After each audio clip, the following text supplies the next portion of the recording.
La Villa des cœurs brisés, après le 100% anonyme, une grosse nouveauté s'annonce.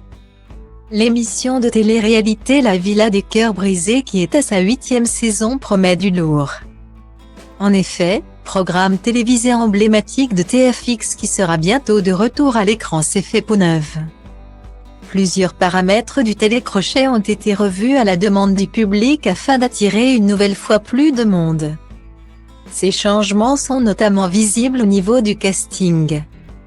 À quelques jours du coup d'envoi, la Villa des cœurs brisés commence à prendre forme. Plusieurs changements ont été apportés à l'émission phare de TFX.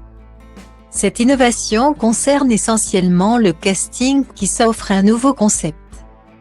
En effet, le programme maintenant seulement appelé La Villa verra la participation de 14 candidats totalement inconnus du public. Ainsi, les participants sélectionnés qui partiront à l'aventure n'ont pas encore été dans d'autres émissions. Ce concept a été réalisé suite à la demande du public qui en a marre de retrouver les mêmes têtes à l'écran. En outre, le frère d'un célèbre candidat de télé-réalité a rejoint la distribution de cette 8e saison. Il s'agit de Jérémy Sama, le frère de Benjamin Sama, la compagne de la candidate de télé-réalité Madi Bursiaga. Initialement, cet homme et cette femme seront au casting de la 8e saison pour se reconstruire et pour trouver l'amour. Ainsi, les 14 candidats seront accompagnés par Lucie Mariotti pour oublier leurs déceptions amoureuses et leurs peines de cœur. Par contre, l'émission de télé-réalité qui ne s'offrait qu'une distribution 100% donne désormais une grande visibilité aux personnes gays. Dans le 8e chapitre de la Villa des cœurs brisés, on retrouvera un candidat bisexuel et une autre ouvertement transgenre. Il s'agit de Geronimo et Jade.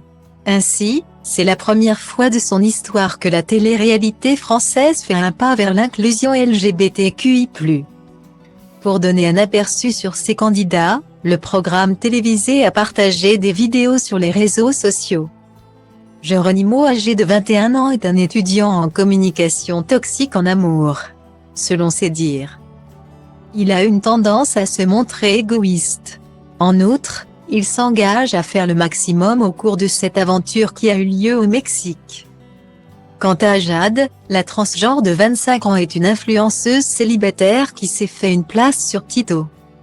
Elle reconnaît consommer les relations amoureuses. Pour connaître davantage sur le parcours de ces candidats, rendez-vous sur TFX le 3 avril à 18h, après l'émission Maman est célèbre avec Mélanie Dacruz. Est-ce que cette nouvelle saison arrivera-t-elle à séduire le public? La réponse dans quelques jours.